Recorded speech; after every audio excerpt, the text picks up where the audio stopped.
안녕하세요. 제주도 이주 컨설팅 전문 가온부동산 대표 최재헌입니다. 오늘의 주제는요. 제주도 이주를 희망한다면 한경면, 대정읍을 주목하라입니다.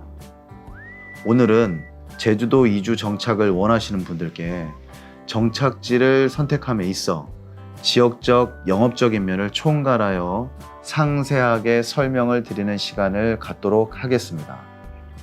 제주도 이주를 꿈꾸시는 분들의 자본력을 10여 년 동안 분석을 한번 해봤습니다. 분석을 해보니 지금이나 예전이나 3억에서 5억 선이 가장 많았습니다. 육지의 부동산을 정리하면 3억에서 5억이 플러스는 되겠지만 일반적으로 혹시나 모르는 상황으로 다시 육지로 돌아갈 수 있으니까 최후의 보류인 부동산을 그대로 두고 나머지 금액으로 이주 계획을 세우시는 중년분들이 그 케이스가 되겠고요. 또 다른 젊은 분들은요. 부모님께서 1억에서 2억을 도와주시고 본인의 전세 자금을 빼거나 비축해 놓은 적금을 총 합쳐서 3억에서 5억 정도가 되기 때문입니다. 예전에야 농가나 주택을 1억 전후로 구할 수 있었지만요. 지금은 전체를 수리해야 하는 폐가조차도 제주도 전 지역이 2억 5천 내외가 되어버린 이 상황에서는요. 처음부터 자본 계획을 꼼꼼히 수립하지 않으시면 가뜩이나 마음의 여유가 없는데 처음부터 딱딱한 제주살이를 시작할 수 있습니다. 이제 제주도에서 3억에서 5억으로 집을 짓고 카페하고 펜션할 곳은 제주시 한경면과 서귀포시 대정읍밖에는 없습니다. 이번 방송은 꼭 주의 깊게 들어주시기를 간곡히 부탁을 드립니다. 첫 번째입니다. 아직은 거품이 없는 집값과 땅값이 가장 저렴한 곳이 바로 한경면과 대정읍입니다. 제가 운영하는 두모리의 리조트나 카페에 놀러 오신 분들이 제가 부동산 사장이라는 걸 아시고 나면 항상 물어보시는 한 가지 질문이 있습니다. 그런데 이 동네 땅값은 얼마나 하나요? 이런 질문인데요. 저는 항상 이렇게 대답을 합니다. 해안가 마을 쪽은 200만 원 내외고요. 해안가에서 떨어진 일주도로 위쪽은 아직은 80에서 100만 원 내외입니다. 크게 비싸지 않습니다, 이 지역은. 라고 말이죠. 이렇게 말씀을 드리면 하나같이 100이면 100 이렇게 말씀을 하십니다. 제주도가 그렇게나 땅값이 비싼가요? 라고 말이죠. 하지만 시청자 여러분, 입도를 준비하시는 여러분들이면 다 아시지 않습니까? 제주도 바닷가에 200만 원 이하로 되는 토지가 어디 많이 있습니까? 또한 중산간이라 해도 마을 옆이어서 관로가 다 있다면 150만 원 정도는 이제 기본 가격입니다. 하지만 아직 한경면과 대정읍은 해안가 마을을 제외하고는 거품이 그리 많지 않은 지역입니다. 이곳이 제주도 제2공항의 강력 후보지에서 탈락한 이후에 시세 차익을 노리는 투자자가 더 이상 이곳에는 투자를 하지 않기 때문이라고 저는 생각을 하고 있습니다. 한경면 대정읍 쪽은 미리 토지와 집을 구하신다고 마음만 먹으시면 평당 100만 원 내외로도 마을 옆의 주택 부지를 충분히 구하실 수가 있습니다. 두 번째입니다. 요즘 트렌드인 제주다움이 아직도 살아있는 한적한 곳입니다. 10년 전에도 조천읍 신촌리나 북촌리, 김영리 등은 편리성은 있었으나 육지에서 입도하신 분들에게는 별로 인기가 없었습니다. 저조차도 육지분들께 이곳을 추천하면서 마을이 아름답다거나 제주답다고 말씀을 드린 적이 한 번도 없었습니다. 오히려 도시도 아니고 시골도 아닌 것이 저라면 이곳에 정착하지는 않을 것 같습니다 라고 솔직한 말씀을 털어놓긴 했습니다. 장점이라면 구제주에서 약 10여 분 거리에여서 생활이 조금 편리하다고 그런 말씀을 드린 적은 있었습니다. 이후에 입도 열풍이 2번씩이나 불면서 이제는 조천읍뿐만 아니라 애월읍, 한림읍까지 우후죽순으로 불어난 신축 건물들로 이제 제주는 제주다움을 완전히 잃어버리고 있습니다. 이를 증명이나 하듯이요. 8년에서 4년 전까지는요. 애월에 주택지만 나오면 소개해달라는 분들이 정말 많으셨습니다. 하지만 최근 3년 사이에는 애월에 토지와 주택을 매입하여 정착하시는 육지분들은 거의 존재하지 않습니다. 제주도 투자자분들도 애월읍과 조천읍은 이제 피하셔야 하고요. 이주하시는 분들도 혹시나 매입한 부동산을 차후에 처분하기 힘들 수도 있으니 더욱 신중하셔야 한다는 말씀입니다. 수요가 없다면 부동산은 그 가격이 하락하기 마련이니까요. 그리고 그 다음 애월 옆에 있는 한림은요. 몇몇 지역을 제외하고는 한림 시내와 협재 해수욕장까지 금악 축산단지 쪽에서 불어오는 바람의 영향으로 축사 악취를 풍깁니다. 따라서 예민한 분들은 이곳을 피하시게 되고 저도 이런 말씀을 드리지 않고 중개를 해서는 절대로 안 된다고 생각을 하고 있습니다. 세 번째입니다. 교통수단이 상당히 편리합니다. 제주도는요. 해안가를 인근으로 삥 둘러져 있는 일주도로가 있고요. 한라산 바로 밑에 한라산을 기점으로 아주 작은 원을 그리는 산록도로가 있습니다. 그리고요. 그 일주도로와 산록도로 중간에 중산간 마을을 연결하는 중산간 도로가 타원형으로 삥 둘러져 있습니다. 제주도에서 중문까지 이르는 평화로가 있습니다.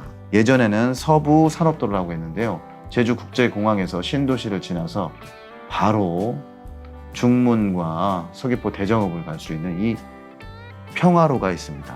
그리고 다섯 번째, 구제주에서 성산 쪽으로 직행하여 바로 통과가 되는 번영로는요. 이 구제주에서 바로 성산 쪽으로 이어가는 이것이 바로 번영로입니다. 그리고 번영로의 끝자락은 표선에 다다르게 되죠. 이렇게 5개의 주된 산업용 도로가 있습니다. 이 중에서 평화로는요. 가장 중요한 교통 도로가 되는데요. 공항에서 중문까지 직통으로 뚫린 제주도 최고의 고속도로라고 볼 수가 있습니다. 한경명과 대정읍은 그 평화로의 바로 아래에 위치하고 있다고 생각하시면 되는데요. 제주도는 렌터카가 상당히 많아서 대형 교통사고가 많이 일어나다 보니 이제는 평화로를 비롯한 대부분의 대형 도로들이요. 규정 속도가 생겨서 예전처럼 빨리 갈 수는 없지만요. 그래도 가장 편리한 도로라고 생각을 합니다. 평화로를 기점으로 애월, 한경, 대정, 안덕, 서귀포시에 바로 다다를 수 있다 보니까요. 저는 외도동에 살 때에도 이 편리성 때문에 주로 평화로를 통해서 한경, 서귀포 시내까지 주로 진입을 했었습니다. 대정읍과 함경면을 일주도로로 삥 돌아서 공항에서 출발하시면요. 대략 1시간 정도의 거리입니다.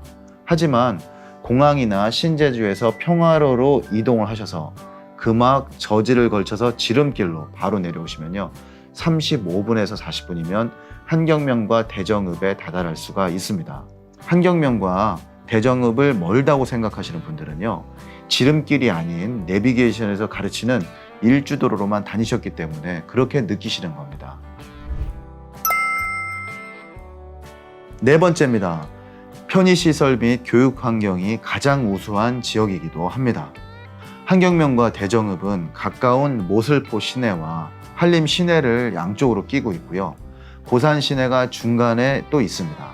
모두 고등교육까지 받을 수 있는 제주에서는 그리 작지 않은 5일장이 열리는 시내입니다.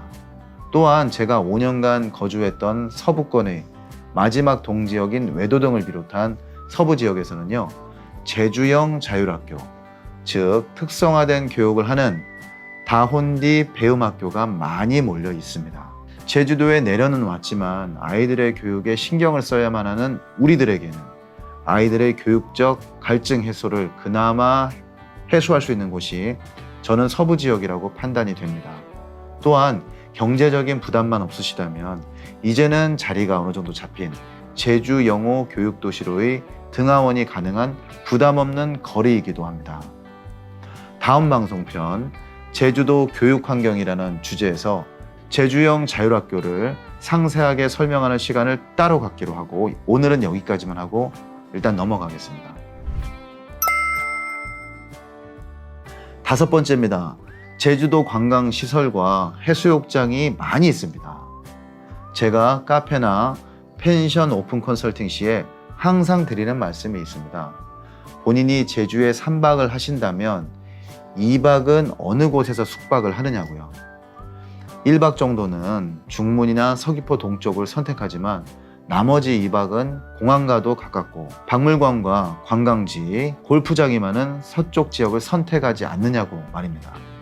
그렇습니다. 제주도를 관광차 처음 방문하시는 분들은 주로 서귀포 중문권에서 숙박을 하시겠지만요.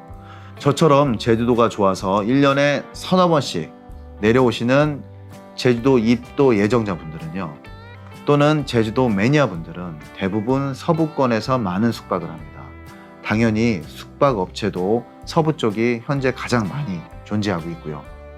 그렇다면 지난 방송편에 말씀드렸던 관광 동선이 가장 많은 곳이 바로 서쪽이라는 사실을 아셔야 합니다. 서귀포는 기후가 따뜻해서 살기는 정말 좋지만요.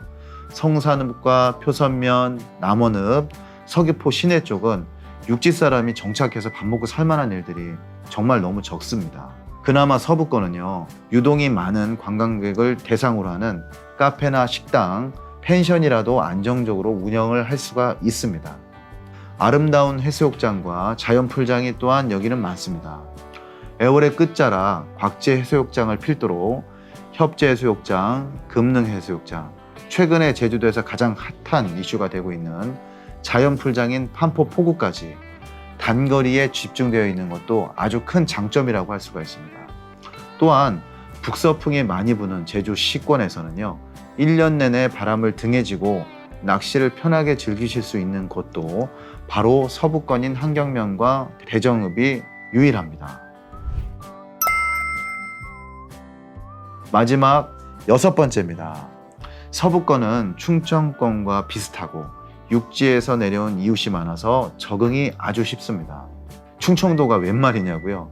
제가 분석을 한번 해보니까요. 제주도 서부권은 예전부터 토지가 비옥하고 대농들이 많았습니다. 그러다 보니까 토착민들의 성향이 여유롭고 약간 느릿느릿한 충청권과 많이 닮았었습니다. 실제로 제가 알고 지내는 제주도 형님이나 동생들도 대부분 서부 지역 분들인데요. 성격들이 좋으시고 온순하셔서 타지에서 육지 사람이 왔다고 그냥 무시를 하거나 무조건 배척하고 정착하기 힘든 그런 곳이 아닙니다. 또한 관광객을 대상으로 하는 업장이 많다 보니까요. 이제는 입도하신 분들이 한 집 걸러서 한 집일 정도로 근처에서는 소외감을 전혀 느끼실 수 없는 지역입니다. 최종 결론입니다. 우리 같은 육지 사람들이요, 정착해서 밥 먹고 살만한 곳은 서부권이 가장 무난하다고 저는 생각을 합니다. 또한 부동산 거품이 많이 끼지 않은 제주시 한경면과 서귀포시 대정읍을 이제는 주목해서 꼭 보셔야 됩니다. 세계적인 코로나19 팬데믹으로 인해서요, 불안정한 세계적 경제 상황을 저희는 겪고 있습니다. 한국도 물론 예외일 수는 없겠죠. 따라서 아름다운 대한민국의, 아니 세계적인 보물섬 청정 제주도는요, 그 부동산의 가치가 환경오염이나 코로나 등의 전염병 등으로 인해서 지금은 조금 주춤하더라도요, 얼마 안 가서 배의 가치가 되리라고 저는 확신을 하고 있습니다. 오늘의 이 긴 내용을요, 끝까지 들어주셔서 대단히 감사드립니다. 항상 입도 예정자 분들과 이미 입도하신 분들께 유익한 내용을 전달해 드리고자 노력하는 가은부동산 대표 최재원이 되도록 하겠습니다. 진심으로 감사드립니다.